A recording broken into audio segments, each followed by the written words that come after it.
ಎಲ್ಲರಿಗೂ teacher table ಚಾನೆಲ್ಗೆ ಸ್ವಾಗತ. ಇವತ್ತಿನ ವಿಡಿಯೋದಲ್ಲಿ 8ನೇ ತರಗತಿ ಕನ್ನಡ ಗದ್ಯ ಭಾಗ 2 ಸಾರ್ಥಕ ಬದುಕಿನ ಸಾಧಕ ಡಿವಿಜಿ ಪಾಠದ ಪ್ರಶ್ನೋತ್ತರಗಳನ್ನ ನೋಡ್ತಾ ಹೋಗೋಣ. ಅದಕ್ಕಿಂತ ಮುಂಚೆ ಯಾರೆಲ್ಲ ಟೀಚರ್ ಟೇಬಲ್ ಚಾನೆಲ್ ಅನ್ನ ನೋಡ್ತಾ ಇದ್ದೀರೋ ಸಬ್ಸ್ಕ್ರೈಬ್ ಆಗಿ, ಹಾಗೆ ಪಕ್ಕದಲ್ಲಿರುವ ಬೆಲ್ ಐಕಾನ್ ಅನ್ನು ಕ್ಲಿಕ್ ಮಾಡುವುದರ ಮುಖಾಂತರ ನಾವು ಹಾಕುವ ಎಲ್ಲಾ ವಿಡಿಯೋಸ್ನ ಮುಂಚಿತವಾಗಿಯೇ ನೋಡಬಹುದು. ಓಕೆ, ಈಗ ಪಾಠದ ಪ್ರಶ್ನೋತ್ತರಗಳನ್ನ ನೋಡ್ತಾ ಹೋಗೋಣ. ಗದ್ಯ ಭಾಗ 2 ಸಾರ್ಥಕ ಬದುಕಿನ ಸಾಧಕ ಡಿವಿಜಿ. ಈ ಪಾಠವನ್ನು ಬರೆದವರು ಎನ್.ಎಸ್. ಲಕ್ಷ್ಮೀನಾರಾಯಣ ಭಟ್ಟ. ಕೃತಿಕಾರರ ಪರಿಚಯ. ಡಾಕ್ಟರ್ ಎನ್.ಎಸ್. ಲಕ್ಷ್ಮೀನಾರಾಯಣ ಭಟ್ಟ ಅವರು 29/10/1936 ಶಿವಮೊಗ್ಗದಲ್ಲಿ ಜನಿಸಿದರು. ತಂದೆ ಶಿವರಾಮ ಭಟ್ಟ, ತಾಯಿ ಮೂಕಾಂಬಿಕೆ. ಬೆಂಗಳೂರು ವಿಶ್ವವಿದ್ಯಾನಿಲಯದ ಕನ್ನಡ ಅಧ್ಯಯನ ಕೇಂದ್ರದಲ್ಲಿ ಪ್ರಾಧ್ಯಾಪಕರಾಗಿ, ನಿರ್ದೇಶಕರಾಗಿ, ಆರ್ಟ್ಸ್ ಫ್ಯಾಕಲ್ಟಿಯ ಡೀನ್ ಆಗಿ ದುಡಿದಿದ್ದಾರೆ. ಇವರು ಶ್ರೇಷ್ಠ ಸಾಹಿತಿ, ಪ್ರೌಢ ವಿಮರ್ಶಕ, ಜನಪ್ರಿಯ ಭಾವಗೀತಕಾರ, ಸಮರ್ಥ ಅನುವಾದಕ, ವಿದ್ವಾಂಸ ಮತ್ತು ವಾಗ್ಮಿ. ಇವರ ಕವನ ಸಂಕಲನಗಳು ವೃತ್ತ, ಚಿತ್ರಕೂಟ, ಸುಳಿ ಇವರ ಪ್ರಸಿದ್ಧ ಧ್ವನಿ ಸುರುಳಿಗಳು. ದೀಪಿಕಾ, ಭಾವಸಂಗಮ, ಬಂದೇ ಬರುತ್ತಾವ ಕಾಲ, ಬಾರೋ ವಸಂತ, ಅಭಿನಂದನ, ಭಾವೋತ್ಸವ, ಪ್ರೇಮಧಾರೆ, ಮಕ್ಕಳ ಧ್ವನಿ ಸುರುಳಿಗಳು, ನಂದನ, ಕಿನ್ನರಿ, ನವಿಲುಗರಿ, ಕಿಶೋರಿ ಮುಂತಾದವು 10 ಸಾಹಿತ್ಯ ಸಾಧಕರ ಜೀವನ ಘಟನೆಗಳ ಬಗೆಗೆ ಬೆಳಕು ಚೆಲ್ಲುವ ಸಾಹಿತ್ಯ ರತ್ನ ಸಂಪುಟ ಕೃತಿಯನ್ನು ರಚಿಸಿದ್ದಾರೆ. 2000ರಲ್ಲಿ ಹೂಸ್ಟನ್ನಿನಲ್ಲಿ ನಡೆದ ಪ್ರಥಮ ಅಮೆರಿಕ ವಿಶ್ವ ಕನ್ನಡ ಸಮ್ಮೇಳನದ ಕವಿಗೋಷ್ಠಿಯ ಅಧ್ಯಕ್ಷತೆ ವಹಿಸಿದ್ದರು. ರಾಜ್ಯ ಸಾಹಿತ್ಯ ಅಕಾಡೆಮಿ ಪ್ರಶಸ್ತಿ, ಶಿವರಾಮ ಕಾರಂತ ಪ್ರಶಸ್ತಿ, ರಾಜ್ಯೋತ್ಸವ ಪ್ರಶಸ್ತಿ, ಮಾಸ್ತಿ ಪ್ರಶಸ್ತಿ, ಆಳ್ವಾಸ್ ನುಡಿಸಿರಿ ಪ್ರಶಸ್ತಿ, ಆರ್ಯಭಟ ಪ್ರಶಸ್ತಿ ಇವೆಲ್ಲವೂ ಇವರ ಸಾಹಿತ್ಯ ಸೇವೆಗೆ ಸಂದಿವೆ.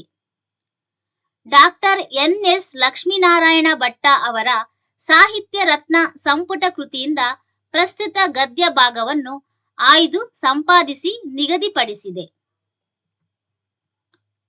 ಈಗ ಪ್ರಶ್ನೋತ್ತರಗಳನ್ನ ನೋಡ್ತಾ ಹೋಗೋಣ. ಕೊಟ್ಟಿರುವ ಪ್ರಶ್ನೆಗಳಿಗೆ ಒಂದು ವಾಕ್ಯದಲ್ಲಿ ಉತ್ತರಿಸಿ. ಮೊದಲನೇ ಪ್ರಶ್ನೆ, ಡಿವಿಜಿ ಅವರ ಹುಟ್ಟೂರು ಯಾವುದು? ಉತ್ತರ, ಡಿವಿಜಿ ಅವರ ಹುಟ್ಟೂರು ಕೋಲಾರ ಜಿಲ್ಲೆಯ ಮುಳುಬಾಗಿಲು. ಎರಡನೇ ಪ್ರಶ್ನೆ, ಡಿವಿಜಿ ಅವರ ಮನಸ್ಸಿನ ಮೇಲೆ ಪ್ರಭಾವ ಬೀರಿದವರು ಯಾರು?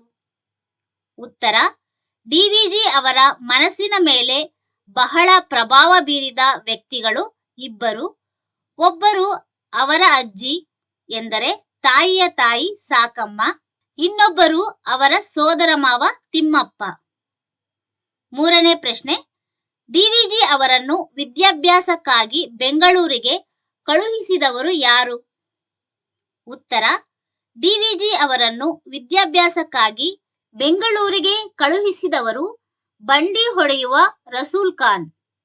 ನಾಲ್ಕನೇ ಪ್ರಶ್ನೆ, ವಿಶ್ವೇಶ್ವರಯ್ಯ ಅವರು ಮೈಸೂರು ಸರ್ಕಾರದಲ್ಲಿ ಅಲಂಕರಿಸಿದ್ದ ಹುದ್ದೆ ಯಾವುದು? ಉತ್ತರ, ವಿಶ್ವೇಶ್ವರಯ್ಯ ಅವರು ಮೈಸೂರು ಸರ್ಕಾರದಲ್ಲಿ ದಿವಾನ ಹುದ್ದೆಯನ್ನು ಅಲಂಕರಿಸಿದ್ದರು. ಐದನೇ ಪ್ರಶ್ನೆ, ಡಿವಿಜಿ ಅವರು ಸ್ಥಾಪಿಸಿದ ಸಂಸ್ಥೆ ಯಾವುದು? ಉತ್ತರ, ಗೋಖಲೆ ಸಾರ್ವಜನಿಕ ಸಂಸ್ಥೆಯನ್ನು ಡಿವಿಜಿ ಅವರು ಸ್ಥಾಪಿಸಿದ ಸಂಸ್ಥೆಯಾಗಿದೆ. ಕೊಟ್ಟಿರುವ ಪ್ರಶ್ನೆಗಳಿಗೆ 2-3 ವಾಕ್ಯಗಳಲ್ಲಿ ಉತ್ತರಿಸಿ. ಮೊದಲನೇ ಪ್ರಶ್ನೆ, ರಸೂಲ್ ಖಾನ್ ಅವರು ಡಿವಿಜಿ ಅವರ ವಿದ್ಯಾಭ್ಯಾಸಕ್ಕಾಗಿ ಮಾಡಿದ ಸಹಾಯವೇನು? ಉತ್ತರ, ರೂಪಾಯಿ ಕೈ ಖರ್ಚಿಗೇಕೆ, ಗುಂಡಣ್ಣ ತುಂಬಾ ಚುರುಕಾದ ಹುಡುಗ, ಅವನು ಮುಂದೆ ಓದಲೇಬೇಕು ಅಂತ ರಸೂಲ್ ಖಾನ್ ಹಠ ಹಿಡಿದು ಬಿಟ್ಟ. ನೀವೆಲ್ಲ ಏನಾದರೂ ಹೇಳಿ ಅವನನ್ನು ನನ್ನ ಬಂಡಿಯಲ್ಲಿ ಕೂರಿಸಿಕೊಂಡು ಬೌರಿಂಗ್ ಪೇಟೆ ಅಥವಾ ಬಂಗಾರಪೇಟೆಗೆ ಹೋಗ್ತೀನಿ. ಬೆಂಗಳೂರಿನ ರೈಲಿನಲ್ಲಿ ಕೂರಿಸಿ ಟಿಕೆಟ್ ಕೊಡಿಸಿ ₹1 ಖರ್ಚಿಗೆ ಕೊಟ್ಟು ರಸೂಲ್ ಖಾನ್ ಅವರು ಡಿವಿಜಿ ಅವರ ವಿದ್ಯಾಭ್ಯಾಸಕ್ಕೆ ಸಹಾಯ ಮಾಡಿದ್ದಾರೆ. ಎರಡನೇ ಪ್ರಶ್ನೆ, ವಿಶ್ವೇಶ್ವರಯ್ಯ ಅವರು ತಮ್ಮ ಕಾರ್ಯದರ್ಶಿಗೆ ಏನು ಹೇಳಿದರು? ಉತ್ತರ, ಈ ಮನುಷ್ಯನ ರೀತಿಯೇ ಬೇರೆ, ಇವರಿಗೆ ನಾವು ಹಣ ಕೊಡಲು ಬರುವುದಿಲ್ಲ, ಅದನ್ನು ಹಿಂದಕ್ಕೆ ತೆಗೆದುಕೊಂಡು ಬಿಡಿ ಎಂದು ವಿಶ್ವೇಶ್ವರಯ್ಯ ಅವರು ತಮ್ಮ ಕಾರ್ಯದರ್ಶಿಗೆ ಹೇಳಿದರು. ಮೂರನೇ ಪ್ರಶ್ನೆ, ಡಿವಿಜಿ ಅವರು ಏಕೆ ಸಂಭಾವನೆಯನ್ನು ಪಡೆಯಲಿಲ್ಲ? ಉತ್ತರ, ಪತ್ರಕರ್ತನಾದ ಡಿವಿಜಿ ವರದಿ ಮಾಡುವುದು ಪತ್ರಕರ್ತನ ಕರ್ತವ್ಯ ಎಂದು ಭಾವಿಸಿದ್ದರು. ಓಡಾಟಕ್ಕೆ ಖರ್ಚು ಆದರೆ ಪತ್ರಿಕೆಯವರು ಕೊಡಬೇಕು, ಸರ್ಕಾರವಲ್ಲ ಎಂಬುದು ನಿಲುವಾಗಿದ್ದರಿಂದ ಡಿವಿಜಿ ಅವರು ಸಂಭಾವನೆಯನ್ನು ಪಡೆಯಲಿಲ್ಲ. ನಾಲ್ಕನೇ ಪ್ರಶ್ನೆ, ಡಿವಿಜಿ ಅವರ ಶ್ರೀಮತಿ ಅವರು ಬಂಧುಗಳ ಮನೆಯಲ್ಲಿ ನಡೆದ ಉತ್ಸವಕ್ಕೆ ಏಕೆ ಹೋಗಿರಲಿಲ್ಲ? ಉತ್ತರ, ಡಿವಿಜಿ ಅವರದ್ದು ಬಡತನದ ಕುಟುಂಬ. ಅವರ ಹೆಂಡತಿ ಹತ್ತಿರ ಇರುವುದು ಒಂದೇ ಸೀರೆ, ಅಲ್ಲದೆ ಸೀರೆ ಒಂದೆರಡು ಕಡೆ ಹರಿದಿದೆ. ನಾನು ಈ ಬಟ್ಟೆಯಲ್ಲಿ ಹೊರಗೆ ಕಾಣಿಸಿಕೊಂಡರೆ ಜನ ನಿಮ್ಮನ್ನು ಕುರಿತು ಆಡಿಕೊಳ್ಳುವುದಿಲ್ಲವೇ? ಬಂಧುಗಳ ಮನೆಗೆ ಹೋಗಿ ಬರುವುದು ಹೇಗೆ ನನಗೆ ಕರ್ತವ್ಯವೋ ಹಾಗೆ ನಿಮ್ಮ ಮರ್ಯಾದೆ ಕಾಪಾಡಿಕೊಳ್ಳುವುದು ನನ್ನ ಕರ್ತವ್ಯ ಅಲ್ಲವೇ ಎಂದು ಭಾವಿಸಿ ಅವರ ಶ್ರೀಮತಿ ಅವರ ಬಂಧುಗಳ ಮನೆಗೆ ಹೋಗಿರಲಿಲ್ಲ. ಐದನೇ ಪ್ರಶ್ನೆ, ಎಲ್ಲರೊಳಗೊಂದಾಗಿ ಬಾಳುವ ಬಗೆಯನ್ನು ಡಿವಿಜಿ ಹೇಗೆ ಚಿತ್ರಿಸಿದ್ದಾರೆ? ಉತ್ತರ, ಬೆಟ್ಟದ ಕೆಳಗೆ ಬೆಳೆಯುವ ಹುಲ್ಲಿನ ಹಾಗೆ ಮನೆಗೆ ಮಲ್ಲಿಗೆಯಾಗಿ ಇರಬೇಕು. ಕಷ್ಟಗಳ ಮಳೆ ಸುರಿದರೂ ಧೃತಿಗೆಡದೆ ಧೈರ್ಯದಿಂದಿರುವಂತೆ ಕಲ್ಲಿನ ರೀತಿ ಇರಬೇಕು. ದೀನ ದುರ್ಬಲರನ್ನು ಕಂಡರೆ ಬೆಲ್ಲ ಸಕ್ಕರೆಯಂತೆ ಪ್ರೀತಿಯಿಂದ ಕಾಣಬೇಕು. ಎಲ್ಲರಲ್ಲೂ ನಾವು ಒಬ್ಬರಾಗಿ ಬಾಳಬೇಕು ಎಂದು ಡಿವಿಜಿ ಅವರು ಚಿತ್ರಿಸಿದ್ದಾರೆ. ಈ ಕೊಟ್ಟಿರುವ ಪ್ರಶ್ನೆಗಳಿಗೆ 7-8 ವಾಕ್ಯಗಳಲ್ಲಿ ಉತ್ತರಿಸಿ. ಮೊದಲನೇ ಪ್ರಶ್ನೆ, ಡಿವಿಜಿ ಅವರ ವ್ಯಕ್ತಿತ್ವವನ್ನು ಸಂಗ್ರಹಿಸಿ ಬರೆಯಿರಿ. ಉತ್ತರ, ಡಿವಿಜಿ ಅವರು ಆಸೆ ಆಮಿಷಗಳಿಗೆ ಒಳಗಾಗದ ವ್ಯಕ್ತಿ. ಕನ್ನಡ ಸಾಹಿತ್ಯದ ಅಪ್ರತಿಮ ಪ್ರತಿಭಾವಂತ ಸಾಹಿತಿ, ಪತ್ರಕರ್ತ, ಸಂಪಾದಕ, ರಾಜಕಾರಣಿ. ಬದುಕಿನ ಮೌಲ್ಯಗಳಿಗೆ ಬೆಲೆ ಕೊಟ್ಟು ಜೀವನವನ್ನು ಸಾರ್ಥಕಗೊಳಿಸಿಕೊಂಡರು. ದಿವಾನ ಮಿರ್ಜಾ ಸಾಹೇಬರು ಸಹ ಡಿವಿಜಿ ಸ್ನೇಹವನ್ನು ಬಯಸುತ್ತಿದ್ದರು. ದೊಡ್ಡ ದೊಡ್ಡ ಡಿಗ್ರಿ ಪಡೆದವರಲ್ಲವಾದರೂ ಇವರದು ಸತ್ವಶಾಲಿ ವ್ಯಕ್ತಿತ್ವ. ಕೇವಲ ಶೀಲ, ವಿವೇಕ, ನಿಸ್ಸಹತೆ, ಸ್ವಯಂ ಅರ್ಜಿತ ಪಾಂಡಿತ್ಯ, ಸಾರ್ವಜನಿಕ ಹಿತಾಸಕ್ತಿಗಳ ಬಲದಿಂದ ಮಿರ್ಜರ ಕಾಲಕ್ಕೆ ಡಿವಿಜಿ ದೊಡ್ಡ ಮೇಧಾವಿ ಎಂದು ವಿದ್ಯಾವಂತರ ವಲಯದಲ್ಲಿ ಹೆಸರಾಗಿದ್ದರು. ಡಿವಿಜಿ ಅವರದ್ದು ಹೋಲಿಕೆ ಇಲ್ಲದ ಅಪೂರ್ವ ವ್ಯಕ್ತಿತ್ವ. ಹೆಸರಾಂತ ಪತ್ರಕರ್ತರಾಗಿದ್ದರು, ಹಿರಿಯ ವೇದಾಂತಿಗಳಾಗಿದ್ದರು, ರಾಜ್ಯಶಾಸ್ತ್ರದಲ್ಲಿ ಆಳವಾದ ತಿಳುವಳಿಕೆಯುಳ್ಳವರಾಗಿದ್ದರು. ತನಗಾಗಿ ಆಸ್ತಿ, ಹಣ ಗಳಿಸದೆ ಸಮಾಜಮುಖಿಯಾಗಿ ಆದರ್ಶ ರಾಷ್ಟ್ರ ನಿರ್ಮಾಣಕ್ಕೆ ದಣಿಯದೆ ದುಡಿದರು. ಎರಡನೇ ಪ್ರಶ್ನೆ, ಡಿವಿಜಿ ಅವರಿಗೂ ಅವರ ಶ್ರೀಮತಿ ಅವರಿಗೂ ನಡೆದ ಸಂಭಾಷಣೆಯನ್ನು ಬರೆಯಿರಿ. ಉತ್ತರ, ಒಮ್ಮೆ ಡಿವಿಜಿಯ ಬಂಧುಗಳೊಬ್ಬರ ಮನೆಯಲ್ಲಿ ಒಂದು ಉತ್ಸವ ನಡೆಯಿತು. ಡಿವಿಜಿಗೆ ಹೋಗಲು ಆಗಲಿಲ್ಲ. ಮಕ್ಕಳನ್ನು ಕಳಿಸಿದರು. ಆರತಿ ಅಕ್ಷತೆಯ ಹೊತ್ತಾದರೂ ಹೆಂಡತಿ ಮನೆಯಲ್ಲೇ ಇದ್ದಾರೆ. ಗಂಡ ಅಸಮಾಧಾನದಿಂದ ಕೇಳಿದರು, ಡಿವಿಜಿ, ನೀನು ಉತ್ಸವಕ್ಕೆ ಹೋಗುವುದಿಲ್ಲವೇ? ಶ್ರೀಮತಿ, ಇಲ್ಲ. ಡಿವಿಜಿ, ಯಾಕೆ? ಶ್ರೀಮತಿ, ಮಕ್ಕಳನ್ನು ಕಳಿಸಿದ್ದೇನಲ್ಲ. ಡಿವಿಜಿ, ಅದು ಸರಿ, ನೀನು ಹೋಗಬೇಕಷ್ಟೇ. ಅವರು ನಮಗೆ ಬಹಳ ಬೇಕಾದವರು. ನೀನು ಹೋಗದಿದ್ದರೆ ಬೇಸರ ಪಡುವುದಿಲ್ಲವೇ? ಶ್ರೀಮತಿ, ಮನೆಯಲ್ಲಿ ಯಾರಾದರೂ ಇರಬೇಕಲ್ಲ. ಡಿವಿಜಿ, ನಾನು ಇರುತ್ತೇನೆ, ನೀನು ಹೋಗಿ ಬಾ. ಶ್ರೀಮತಿ, ನಾನು ಹೇಳಬಾರದೆಂದಿದ್ದೆ. ನೀವು ಪಟ್ಟು ಹಿಡಿದು ನನ್ನ ಬಾಯಿ ಬಿಡಿಸುತ್ತಿದ್ದೀರಿ. ನನ್ನ ಹತ್ತಿರ ಇರುವುದು ಇದೊಂದೇ ಸೀರೆ. ಇದು ಒಂದೆರಡು ಕಡೆ ಹರಿದಿದೆ. ನಾನು ಈ ಬಟ್ಟೆಯಲ್ಲಿ ಹೊರಗೆ ಕಾಣಿಸಿಕೊಂಡರೆ ಜನ ನಿಮ್ಮನ್ನು ಕುರಿತು ಆಡಿಕೊಳ್ಳುವುದಿಲ್ಲವೇ? ಬಂಧುಗಳ ಮನೆಗೆ ಹೋಗಿ ಬರುವುದು ಹೇಗೆ ನನಗೆ ಕರ್ತವ್ಯವೋ ಹಾಗೆ ನಿಮ್ಮ ಮರ್ಯಾದೆಗೆ ಊನಬಾರದಂತೆ ನಡೆದುಕೊಳ್ಳುವುದು ನನಗೆ ಕರ್ತವ್ಯವೇ ಅಲ್ಲವೇ ಎಂದು ಹೇಳಿದರು. ಈ ಸಂದರ್ಭ ಸಹಿತ ಸ್ವಾರಸ್ಯವನ್ನು ವಿವರಿಸಿ. ಮೊದಲನೇ ಪ್ರಶ್ನೆ, ಏನು ಬಂದೀರಿ ಗುಂಡಪ್ಪ? ಉತ್ತರ, ಈ ಮಾತನ್ನು ಡಾಕ್ಟರ್ ಎನ್.ಎಸ್. ಲಕ್ಷ್ಮೀನಾರಾಯಣ ಭಟ್ಟರು ಬರೆದಿರುವ ಸಾರ್ಥಕ ಬದುಕಿನ ಸಾಧಕ ಡಿ.ವಿ.ಜಿ. ಎಂಬ ಗದ್ಯ ಭಾಗದಿಂದ ಆರಿಸಿಕೊಳ್ಳಲಾಗಿದೆ. ಸಂದರ್ಭ, ದಸರಾ ಉತ್ಸವ ಕುರಿತು ವರದಿ ಮಾಡಿದ್ದಕ್ಕಾಗಿ ಗುಂಡಪ್ಪನವರಿಗೆ ಸರ್ಕಾರದಿಂದ ಸಂಭಾವನೆ ಬಂದಾಗ ಅದನ್ನು ಇಷ್ಟಪಡದೆ ಡಿ.ವಿ.ಜಿ. ಅವರು ಹಣವನ್ನು ಹಿಂದಿರುಗಿಸಲು ಸರ್ ಎಂ ವಿಶ್ವೇಶ್ವರಯ್ಯ ಅವರ ಬಳಿಗೆ ಹೋದ ಸಂದರ್ಭದಲ್ಲಿ ಸರ್ ಎಂ ವಿ ಅವರು ಡಿ.ವಿ.ಜಿಯವರನ್ನು ಆತ್ಮೀಯತೆಯಿಂದ ಹೀಗೆ ಈ ಮೇಲಿನ ಮಾತನ್ನು ಹೇಳಿದರು. ಸ್ವಾರಸ್ಯ, ಡಿ.ವಿ.ಜಿಯವರ ಕರ್ತವ್ಯ, ಜವಾಬ್ದಾರಿ, ನಿಷ್ಠಾವಂತತೆ ಮತ್ತು ವಿಶ್ವೇಶ್ವರಯ್ಯನವರ ಆತ್ಮೀಯತೆ ಇಲ್ಲಿ ಸ್ವಾರಸ್ಯಕರವಾಗಿದೆ. ಎರಡನೇ ಪ್ರಶ್ನೆ, ನೀನು ಉತ್ಸವಕ್ಕೆ ಹೋಗುವುದಿಲ್ಲವೇ? ಉತ್ತರ, ಈ ಮಾತನ್ನು ಡಾಕ್ಟರ್ ಎನ್.ಎಸ್. ಲಕ್ಷ್ಮೀನಾರಾಯಣ ಭಟ್ಟರು ಬರೆದಿರುವ ಸಾರ್ಥಕ ಬದುಕಿನ ಸಾಧಕ ಡಿ.ವಿ.ಜಿ. ಎಂಬ ಗದ್ಯ ಭಾಗದಿಂದ ಆರಿಸಿಕೊಳ್ಳಲಾಗಿದೆ. ಸಂದರ್ಭ, ಒಮ್ಮೆ ಡಿ.ವಿ.ಜಿಯ ಬಂಧುಗಳೊಬ್ಬರ ಮನೆಯಲ್ಲಿ ಒಂದು ಉತ್ಸವ ನಡೆಯಿತು. ಡಿ.ವಿ.ಜಿಗೆ ಹೋಗಲು ಆಗಲಿಲ್ಲ. ಮಕ್ಕಳನ್ನು ಕಳಿಸಿದರು. ಆರತಿ ಅಕ್ಷತೆಯ ಹೊತ್ತಾದರೂ ಹೆಂಡತಿ ಮನೆಯಲ್ಲೇ ಇದ್ದಾರೆ. ಆ ಸಂದರ್ಭದಲ್ಲಿ ಡಿ.ವಿ.ಜಿಯವರು ಶ್ರೀಮತಿಯವರನ್ನು ಪ್ರಶ್ನಿಸುತ್ತಾರೆ. ಸ್ವಾರಸ್ಯ, ಡಿ.ವಿ.ಜಿಯವರ ನಿಜ ಸಂಗತಿ ತಮ್ಮ ಹೆಂಡತಿ ಮತ್ತು ಬಂಧುಗಳ ಮನೆಗೆ ಹೋಗುವುದಿಲ್ಲವೇ ಎಂದು ಪ್ರಶ್ನಿಸುವುದು ಇಲ್ಲಿನ ಸ್ವಾರಸ್ಯವಾಗಿದೆ. ಮೂರನೇ ಪ್ರಶ್ನೆ, ನನ್ನ ಹತ್ತಿರ ಇರುವುದು ಇದೊಂದೇ ಸೀರೆ. ಉತ್ತರ, ಈ ಮಾತನ್ನು ಡಾಕ್ಟರ್ ಎನ್.ಎಸ್. ಲಕ್ಷ್ಮೀನಾರಾಯಣ ಭಟ್ಟರು ಬರೆದಿರುವ ಸಾರ್ಥಕ ಬದುಕಿನ ಸಾಧಕ ಡಿ.ವಿ.ಜಿ. ಎಂಬ ಗದ್ಯ ಭಾಗದಿಂದ ಆರಿಸಿಕೊಳ್ಳಲಾಗಿದೆ.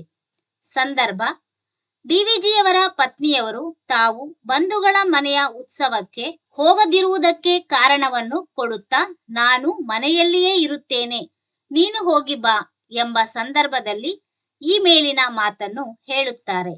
ಸ್ವಾರಸ್ಯ, ಡಿ.ವಿ.ಜಿಯವರು ಆರ್ಥಿಕವಾಗಿ ಸಬಲರಲ್ಲದ್ದು ಇಲ್ಲಿ ಸ್ವಾರಸ್ಯವಾಗಿದೆ. ನಾಲ್ಕನೇ ಪ್ರಶ್ನೆ, ಹೊಲಿ ನಿನ್ನ ತುಟಿಗಳನ್ನು ಮಂಕುತಿಮ್ಮ. ಉತ್ತರ, ಈ ಮಾತನ್ನು ಡಾಕ್ಟರ್ ಎನ್.ಎಸ್. ಲಕ್ಷ್ಮೀನಾರಾಯಣ ಭಟ್ಟರು ಬರೆದಿರುವ ಸಾರ್ಥಕ ಬದುಕಿನ ಸಾಧಕ ಡಿ.ವಿ.ಜಿ. ಎಂಬ ಗದ್ಯ ಭಾಗದಿಂದ ಆರಿಸಿಕೊಳ್ಳಲಾಗಿದೆ. ಸಂದರ್ಭ, ಮಾನವ ತಾನು ಮಾಡಿರುವ ಕೆಲಸಗಳನ್ನು ಬೇರೆ ಬೇರೆ ರೀತಿಯಲ್ಲಿ ಹೇಳಿಕೊಳ್ಳುತ್ತಾನೆ. ಐದನೇ ಪ್ರಶ್ನೆ, ಬೆಲ್ಲ ಸಕ್ಕರೆಯಾಗು ದೀನ ದುರ್ಬಲರಿಗೆ. ಉತ್ತರ, ಈ ಮಾತನ್ನು ಡಾಕ್ಟರ್ ಎನ್.ಎಸ್. ಲಕ್ಷ್ಮೀನಾರಾಯಣ ಭಟ್ಟರು ಬರೆದಿರುವ ಸಾರ್ಥಕ ಬದುಕಿನ ಸಾಧಕ ಡಿ.ವಿ.ಜಿ. ಎಂಬ ಗದ್ಯ ಭಾಗದಿಂದ ಆರಿಸಿಕೊಳ್ಳಲಾಗಿದೆ. ಸಂದರ್ಭ, ಬೆಟ್ಟದ ಕಲ್ಲಿನ ಹುಲ್ಲಿನಂತೆ ಮನೆಗೆ ಕಂಪು ಸೂಸುವ ಮಲ್ಲಿಗೆಯಾಗಬೇಕು. ಕಷ್ಟಗಳು ಬಂದಾಗ ಕಂಗಾಲಾಗದೆ ಕಷ್ಟಗಳನ್ನು ಕಲ್ಲು ಹೃದಯ ಮಾಡಿಕೊಂಡು ಎದುರಿಸಬೇಕು. ಬಡವರು ಹಾಗೂ ದೀನ ದುರ್ಬಲರನ್ನು ಕಂಡರೆ ಬೆಲ್ಲ ಸಕ್ಕರೆಯಂತೆ ಸವಿಯಾಗಿ ಮಾತನಾಡಿ ಸಹಾಯ ಮಾಡಬೇಕೆಂದು ಡಿ.ವಿ.ಜಿಯವರು ಮಂಕುತಿಮ್ಮನ ಕಗ್ಗ ಕೃತಿಯಲ್ಲಿ ಬರೆದಿದ್ದಾರೆ. ಸ್ವಾರಸ್ಯ, ದೀನ ದುರ್ಬಲರನ್ನು ಕಂಡಾಗ ಹಿತವಾಗಿ ಮಾತನಾಡಿ ಉಪಕಾರ ಮಾಡಬೇಕೆಂಬುದು ಇಲ್ಲಿ ಸ್ವಾರಸ್ಯವಾಗಿದೆ. ಬಿಟ್ಟ ಸ್ಥಳವನ್ನು ಸೂಕ್ತ ಪದಗಳಿಂದ ತುಂಬಿರಿ. ಮೊದಲನೇ ಪ್ರಶ್ನೆ, ಮೈಸೂರು ರಾಜ್ಯದ ಪರಮೋಚ್ಚ ಅಧಿಕಾರ ಹಿಡಿದಿದ್ದವರು ಡ್ಯಾಶ್. ಉತ್ತರ, ಮಿರ್ಜಾ ಸಾಹೇಬ. ಎರಡನೇ ಪ್ರಶ್ನೆ, ಮಿರ್ಜಾ ಅವರ ಕಾಲಕ್ಕೆ ಡಿ.ವಿ.ಜಿ. ದೊಡ್ಡ ಡ್ಯಾಶ್ ಎಂದು ವಿದ್ಯಾವಂತರ ವಲಯದಲ್ಲಿ ಹೆಸರಾಗಿದ್ದರು. ಉತ್ತರ, ಮೇಧಾವಿ ಎಂದು ವಿದ್ಯಾವಂತರ ವಲಯದಲ್ಲಿ ಹೆಸರಾಗಿದ್ದರು. ಮೂರನೇ ಪ್ರಶ್ನೆ, ಮುಳಬಾಗಿಲು ಡ್ಯಾಶ್ ಜಿಲ್ಲೆಗೆ ಸೇರಿದೆ. ಉತ್ತರ, ಕೋಲಾರ ಜಿಲ್ಲೆಗೆ ಸೇರಿದೆ. ನಾಲ್ಕನೇ ಪ್ರಶ್ನೆ, ಡಿವಿಜಿ ಅವರು ಮುಳಬಾಗಿಲಿನ ಡ್ಯಾಶ್ ಶಾಲೆಯಲ್ಲಿ ಲೋಯರ್ ಸೆಕೆಂಡರಿ ಪೂರ್ತಿಗೊಳಿಸಿದರು. ಉತ್ತರ ಆಂಗ್ಲೋ ವಾರ್ನ್ಕ್ಯುಲರ್ ಶಾಲೆಯಲ್ಲಿ ಲೋಯರ್ ಸೆಕೆಂಡರಿ ಪೂರ್ತಿಗೊಳಿಸಿದರು. 5ನೇ ಪ್ರಶ್ನೆ, ಡಿವಿಜಿ ಅವರು ಕನ್ನಡ ಸಾರಸ್ವತ ಲೋಕದ ಡ್ಯಾಶ್ ಎಂದು ಕರೆಸಿಕೊಂಡರು. ಉತ್ತರ ಭೀಷ್ಮ ಎಂದು ಕರೆಸಿಕೊಂಡರು. ಪ್ರಾಯೋಗಿಕ ಅಭ್ಯಾಸ. ಆ ಕೊಟ್ಟಿರುವ ವಾಕ್ಯಗಳಲ್ಲಿರುವ ನಾಮಪದಗಳನ್ನು ಆರಿಸಿ ಬರೆಯಿರಿ. ಮೊದಲನೇದು, ಡಿವಿಜಿಯ ಊರು ಮುಳಬಾಗಿಲು. ಉತ್ತರ ಡಿವಿಜಿ ಮುಳಬಾಗಿಲು. 2, ಬೆಂಗಳೂರಿನ ರೈಲಿನಲ್ಲಿ ಕೂರಿಸುತ್ತೇನೆ. ಉತ್ತರ ಬೆಂಗಳೂರು ರೈಲು. 3, ವಿಶ್ವೇಶ್ವರಯ್ಯನವರು ದಿವಾನರಾಗಿದ್ದ ಕಾಲವದು. ಉತ್ತರ ವಿಶ್ವೇಶ್ವರಯ್ಯ ದಿವಾನ ಕಾಲ. 4, ಡಿವಿಜಿಯ ಬಂಧುಗಳ ಮನೆಯಲ್ಲಿ ಒಂದು ಉತ್ಸವವು ನಡೆಯಿತು. ಉತ್ತರ ಡಿವಿಜಿ ಬಂಧುಗಳು ಮನೆ ಉತ್ಸವ. ಆ ಕೊಟ್ಟಿರುವ ಪದಗಳಲ್ಲಿರುವ ವಿಭಕ್ತಿ ಪ್ರತ್ಯಯಗಳನ್ನು ಪ್ರತ್ಯೇಕಿಸಿ ಬರೆದು ಅದು ಯಾವ ವಿಭಕ್ತಿ ಎಂಬುದನ್ನು ಬರೆಯಿರಿ. ಮೊದಲನೇದು, ದಿವಾನರನ್ನು. ಅನ್ನು ದ್ವಿತೀಯ ವಿಭಕ್ತಿ. 2, ದಿನ ದಿನದ. ಆ ಷಷ್ಠಿ ವಿಭಕ್ತಿ. ಡಿವಿಜಿಗೆ ಗೆ ಚತುರ್ಥಿ ವಿಭಕ್ತಿ. ಬಲದಿಂದ ಇಂದ ಪಂಚಮಿ ವಿಭಕ್ತಿ. ವಲಯದಲ್ಲಿ ಅಲ್ಲಿ ಸಪ್ತಮಿ ವಿಭಕ್ತಿ. ಮಂಕುತಿಮ್ಮನ ಆ ಷಷ್ಠಿ ವಿಭಕ್ತಿ. ಶಿಕ್ಷಣವನ್ನು ಅನ್ನು ದ್ವಿತೀಯ ವಿಭಕ್ತಿ. ಓದಿಗೆ ಗೆ ಚತುರ್ಥಿ ವಿಭಕ್ತಿ. ಸಹಾಯಕ್ಕೆ ಕೆ ಚತುರ್ಥಿ ವಿಭಕ್ತಿ. ಬಂಡಿಯಲ್ಲಿ ಅಲ್ಲಿ ಸಪ್ತಮಿ ವಿಭಕ್ತಿ. ದಯೆಯಿಂದ ಇಂದ ಪಂಚಮಿ ವಿಭಕ್ತಿ. ರಸೂಲ್ ಖಾನನ ಆ ಷಷ್ಠಿ ವಿಭಕ್ತಿ. ಧನ್ಯವಾದಗಳು. ಈ ವಿಡಿಯೋ ಇಷ್ಟ ಆದ್ರೆ ಎಲ್ಲರಿಗೂ ಶೇರ್ ಮಾಡಿ, ಹಾಗೆ ಲೈಕ್ ಮಾಡಿ, ಕಾಮೆಂಟ್ ಮಾಡಿ. ಟೀಚರ್ ಟೇಬಲ್ ಚಾನಲ್ ಅನ್ನು ಸಬ್ಸ್ಕ್ರೈಬ್ ಮಾಡಿ. Thank you for watching.